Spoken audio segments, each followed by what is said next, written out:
Good afternoon, everybody. Hope everybody's doing well on this Sunday, May 5, 2024. I'm going to be reading another chapter in Gang-Stalking and Mind Control, The Destruction of Society Through Community Spying Networks by A.K. Forwood.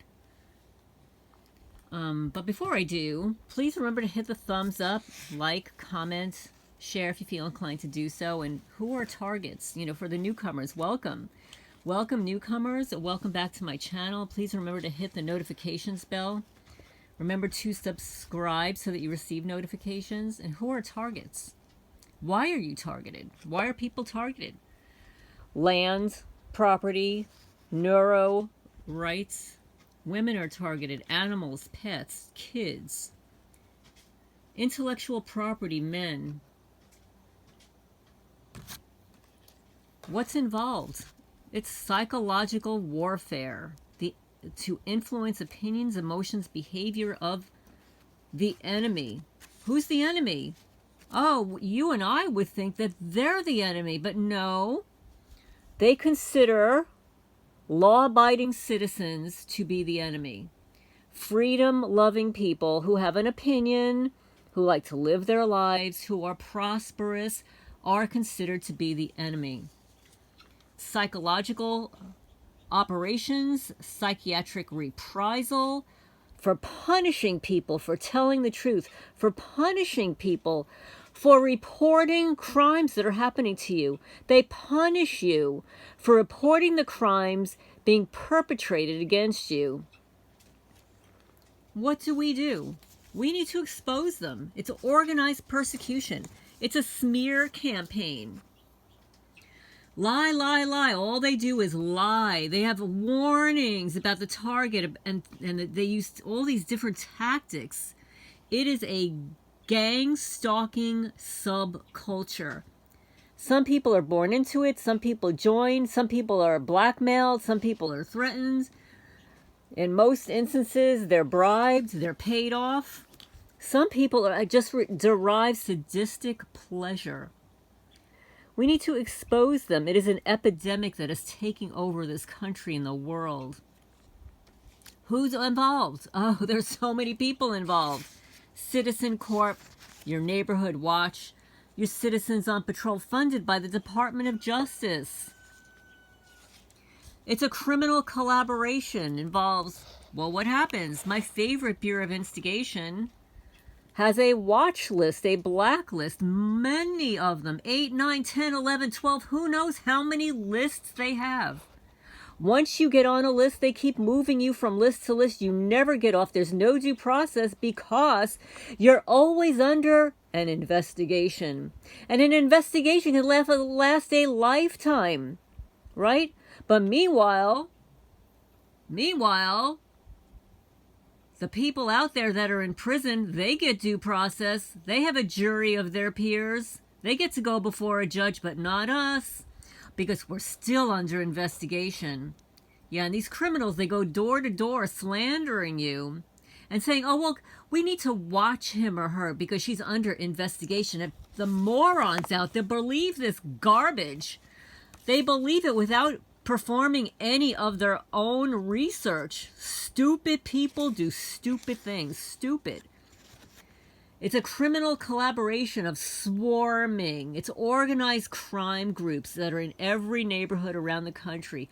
Swarming is mobbing. It's a bunch of losers that get together. They swarm together like a bunch of wasps and bees and feral cats.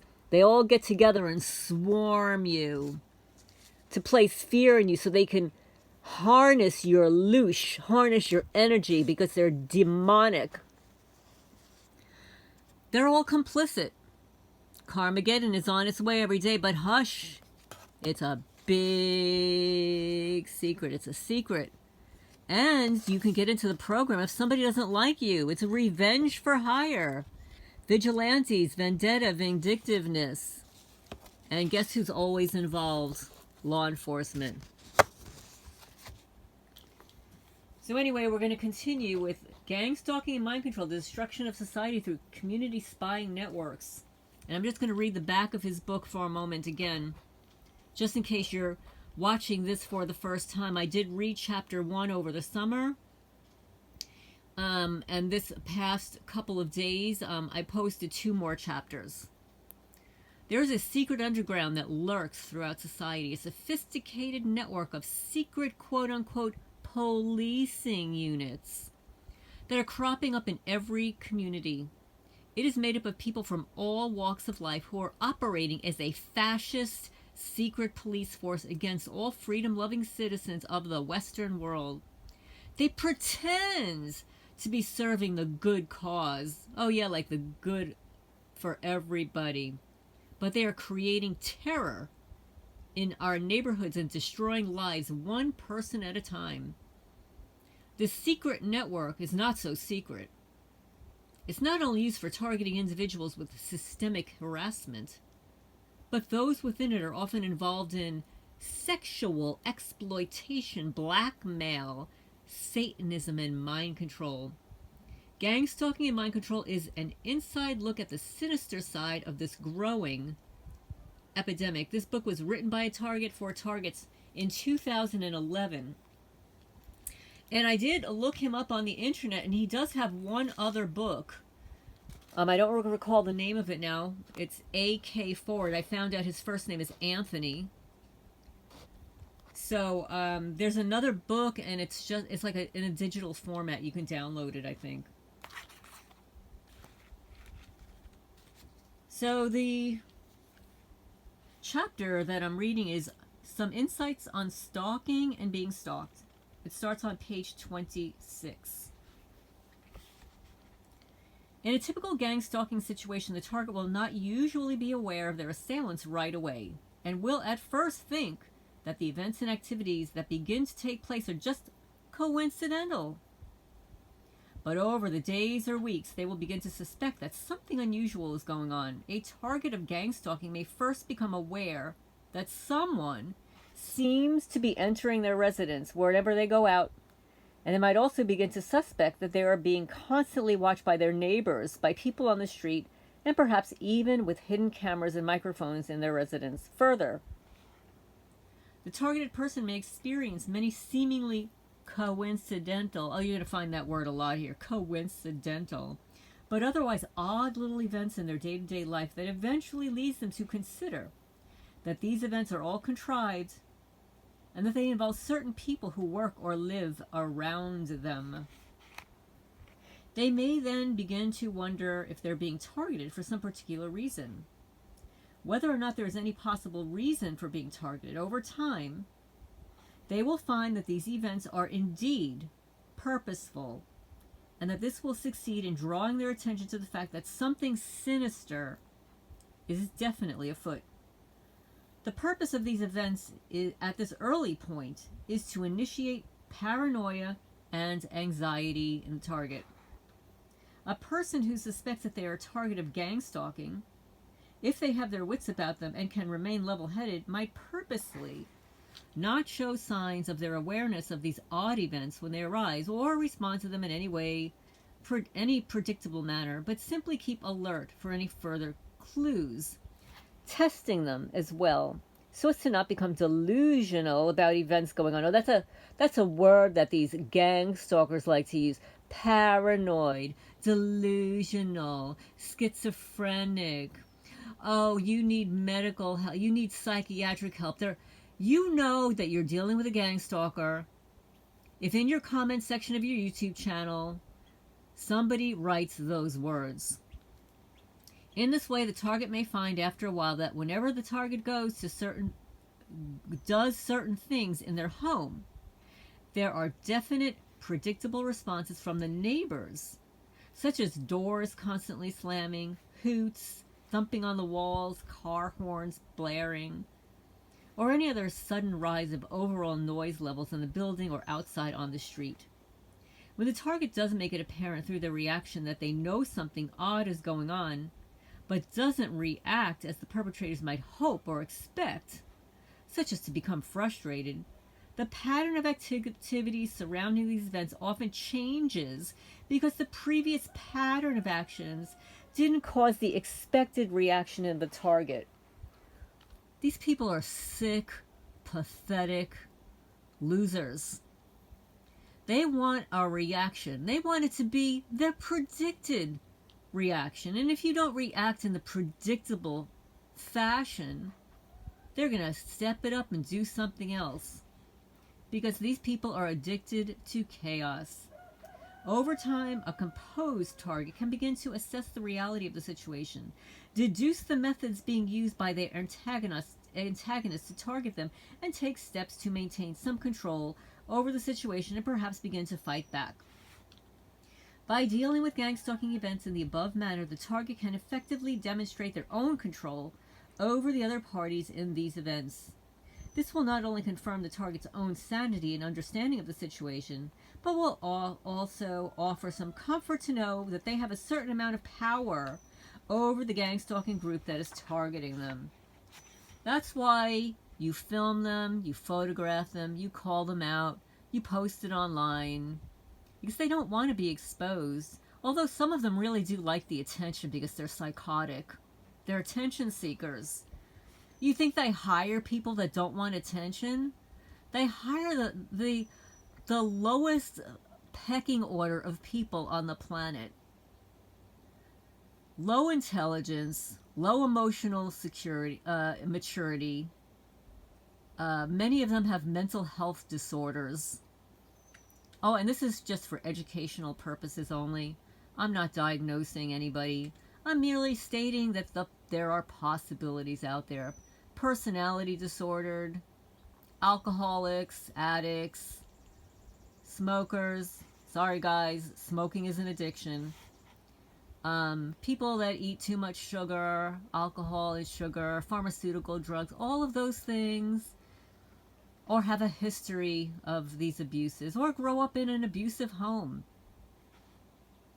The use of threats and aggressive coercion are ideal for creating gang-stalking members among those who've been caught up in some sort of legal matter, whether criminal or otherwise.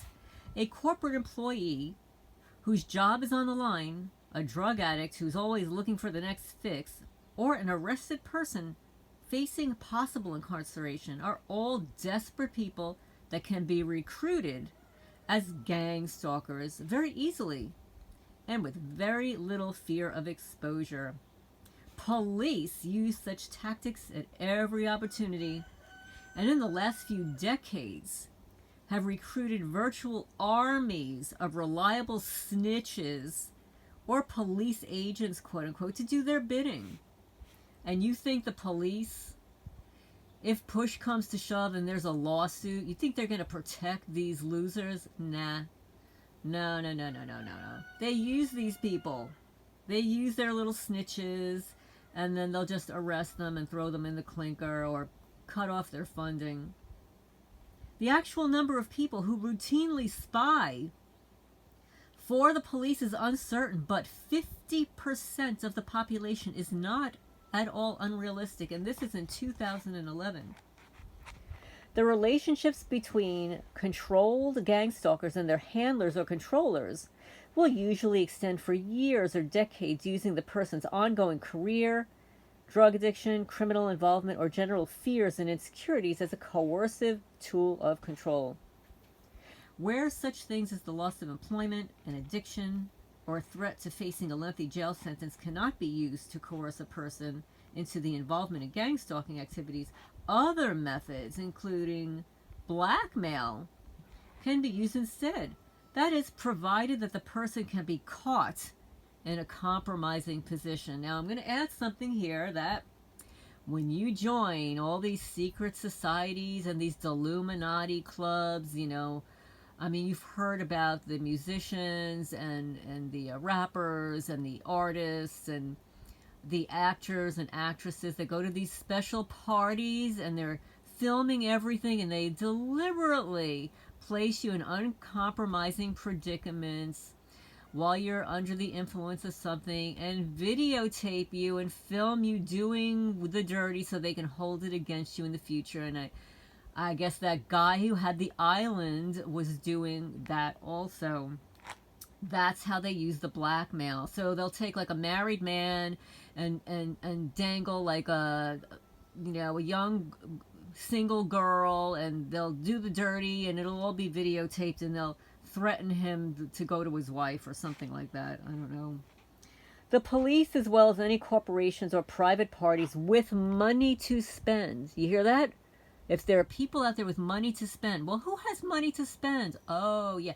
All those lawyers, they all have money to spend. Politicians, corporate managers. Oh, and we cannot leave out the feral cat cartels out there, the 501c3 nonprofits, the multi-million-dollar rescues around the country. Yes, the national groups that get funding, federal grants also.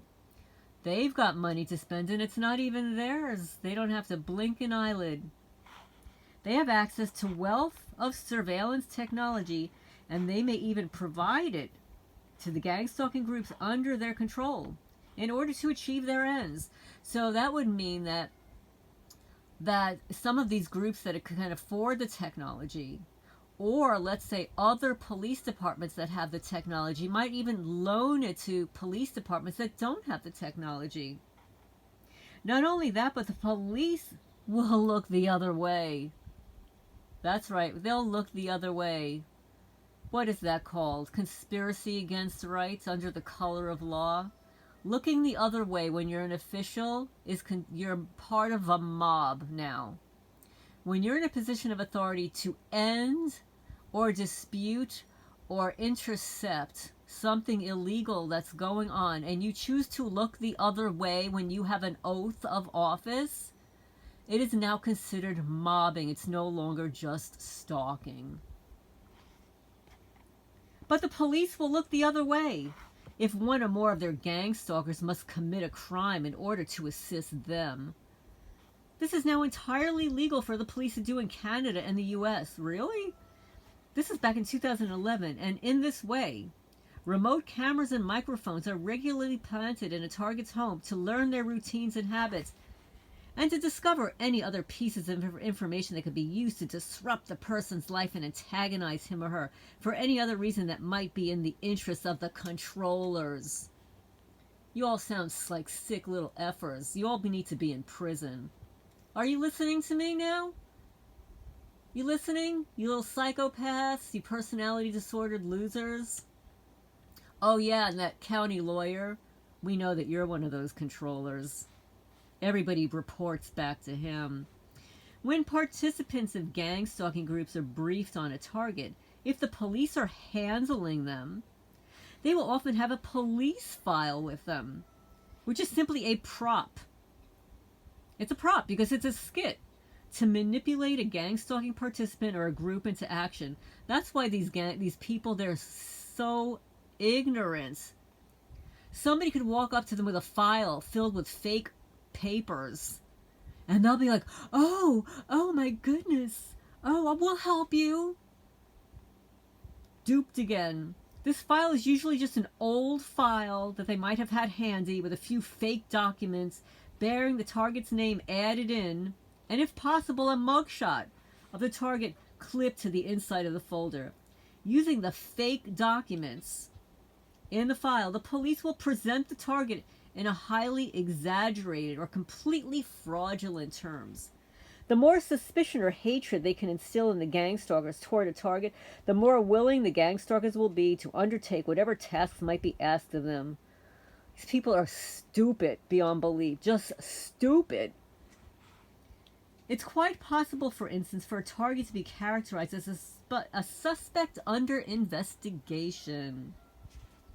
Regarding sexual assaults against small children, this will fire up anybody's emotions, and this is the sort of weakness in people that the police will take advantage of.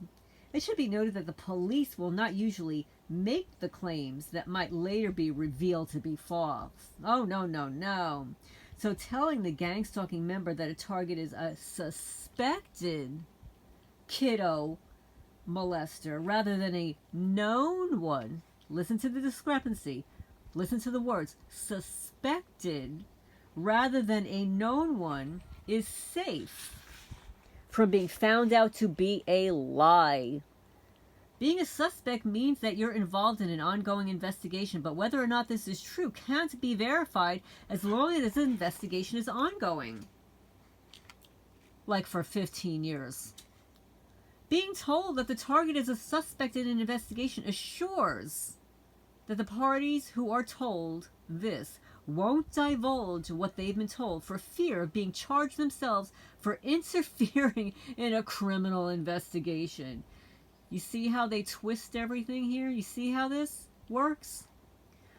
This police tactic assures utmost secrecy. It's a big secret. Manipulation secret. Because if it's later found out that the target was never involved in anything, and they were purported to be involved, it makes their being painted as a suspect seem like nothing more than a normal police procedure. Part of the psychology behind a person's willingness to take part in gang stalking is the apparent emptiness or meaninglessness of their lives. That's what I said. They're sorry losers. They have no life. They can't create for themselves, so they have to steal from other people. Drug addicts, homeless people are normally easy to induct into gang stalking operations, but a lonely and vulnerable senior citizen is even easier. Taking advantage of a few of their real or imagined fears can quickly win these people over and encourage them into taking part in activities they don't know the real purpose of, but they believe it to be their duty in fighting crime and achieving something desirable for society. What they take part in, however, is a violation to another person's privacy, freedoms, peace of mind, and well-being. Further, it's destructive to society as a whole by allowing these fascist activities to spread more and more under the false guise of patriotism or social responsibility. The technology being used for audio and video surveillance of targets in their homes and elsewhere is not just the commonly available miniaturized remote cameras and wireless microphones, or even the flexible fiber optic cameras that can look under doors or around walls. And I just want to add here, 24/7 surveillance has its own negative health effects. That goes on top of the pulse microwave radiation that you get while you're sleeping, or whatever experiments they're performing on you. The 24/7 surveillance technology in and of itself, and there's research on this. Jesse or Jesus Mendoza, wirelesswatchblog.org, has all the documents there. That this through-the-wall surveillance, this 24/7 surveillance technology has very negative side effects on overall health and the immune system of the person they're targeting. This is in addition to anything that they're being experimented on, the gang stalking, the stress, the home break-ins. This is in addition to. So electronic through-the-wall surveillance, similar to that used at airport security points, can look through solid objects such as clothing, suitcases, even wood and concrete walls. Such barriers can be rendered invisible to the device by tuning out a barrier's corresponding frequency so that the beam of ELF, extremely low frequency waves, are not affected by it and can pass right through. Another type of camera uses many separate fiber optic threads that can be as fine as a human hair and which are placed in different points around a room or another location to be monitored. Together they build a composite three-dimensional image using specially designed software. The threads are almost completely invisible, very flexible, and don't emit any electromagnetic radiation. They can be inserted through walls and are less noticeable than a pinhole. They can also be run along door and window frames and even directly over many surfaces without being noticed. Because these threads simply transmit photons that strike the exposed end, there's no way to detect them with anti-bugging equipment, which relies on picking up the electromagnetic radiation that's emitted from electronic components. The threads can be long enough that the electronic components of the camera can be kept safely out of range of any bug detectors. Each thread, due to its extreme thinness, may only capture a very poor image on its own, but a multitude of such threads can capture enough information to compose a good image out of their concurrent signals. The quality of the image increases with the number of threads used, so normally there will be many threads, and they can be hidden virtually anywhere.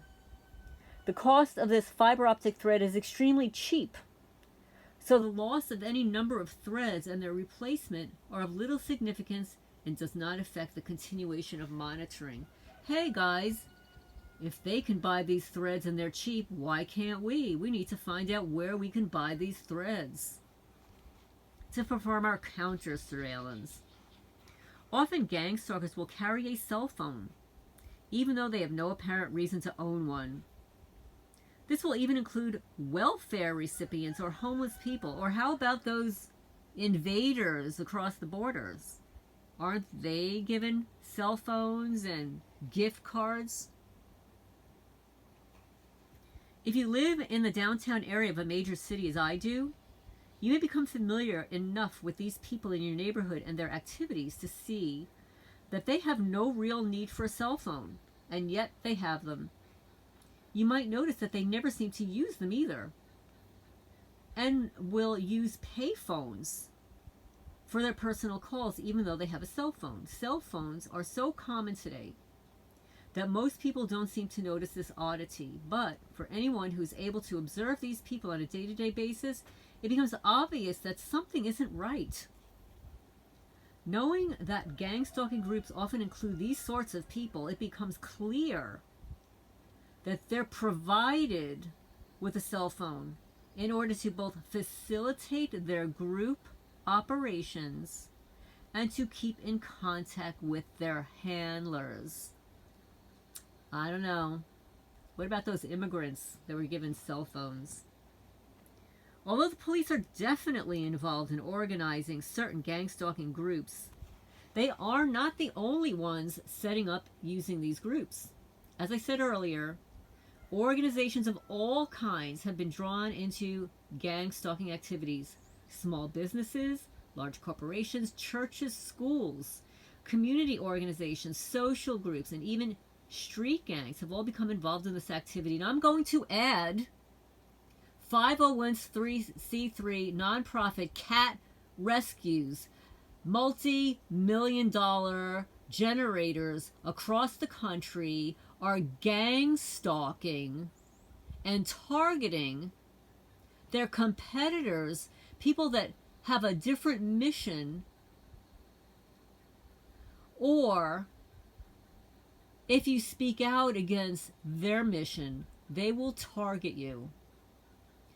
Or if they've got friends in the community that also do animal rescue, they will all become involved.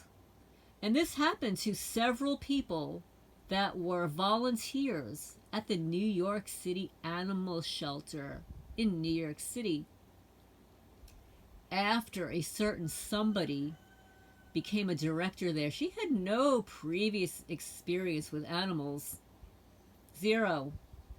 And her little hurrah only lasted a year before they kicked her out.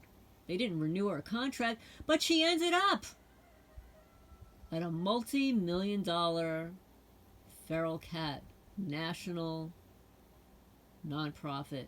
But you won't find her name anywhere. It's a big secret. But they're involved. They're involved too. It's all about the money. In fact, it appears as if this activity has become well entrenched in the social fabric and in a way that makes it seem to anyone but the target and the perpetrators, but not necessarily even them, that nothing is going on other than coincidental events and the target is losing their mind. Oh yeah, when you've got mounds of evidence, videos, photos, recordings, oh yeah. But they did this to people. This has been going on for decades, actually centuries. Truth tellers have been annihilated for decades and decades. Oh, and I need to add here, the groups that are involved. What about those secret societies? Those Freemasons? They're involved in all those underground things. And plus, they are deeply involved in rituals. Satanic rituals. That's right, folks. Oh, and we can't forget about the legal system. Judges, lawyers, sheriff's department. Oh my goodness, so many lawyers are involved in this. You have no idea. No idea. And you know who else is involved? They didn't mention in this book? Celebrities. Some of those people have so much money, they're just bored to tears. They can have anything they want. So what do? They go into hunting humans for fun. Yeah. Yeah, from what I understand, a famous singer wrote a song about one of these people. She sings, "You're a cold-hearted snake." You'll have to look it up. It's my generation, guys. Go look up a female dancer singer who wrote a song about a cold-hearted snake. Once the ball started rolling and these groups started expanding and taking their own initiative with the help of notification lists to mark the enemy, quote unquote, they became autonomous entities and their activities were self-determined. So I'm going to add something here. Notification lists. How does this start? Okay, well, let's go back to my favorite Bureau of Investigation. They have a watch list. They've got multiple lists. They've got a no-fly list, a watch list, and it is bloated day after day after day. Every year, hundreds of thousands of people are loaded onto this list. You could be a child. You could be a teenager. You could be somebody who's engaged in a traffic stop. You could be divorced and have a house. You could have been at that first month of the year on the 6th day. You could have voted for the wrong or right person.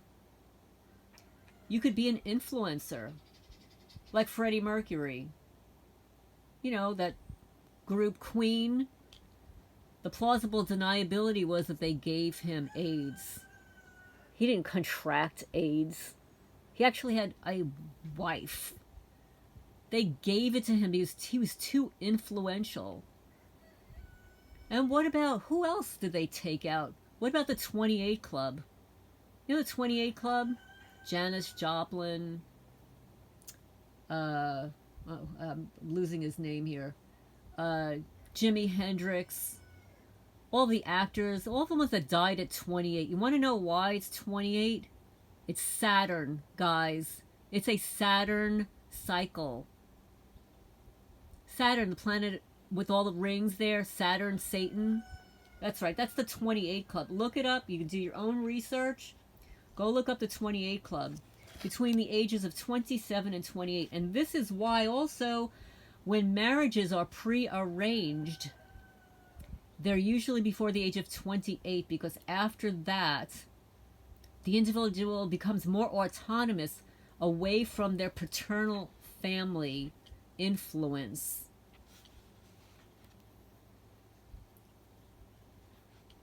But anyway, I hope you enjoyed. I don't know if you can enjoy. I hope you learned something from this chapter. I hope it helped you in some way.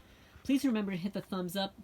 I read the book Gang-Stalking and Mind Control, The Destruction of Society Through Community Spying Networks. Anthony K. Forwood. This is Lorraine signing off for now.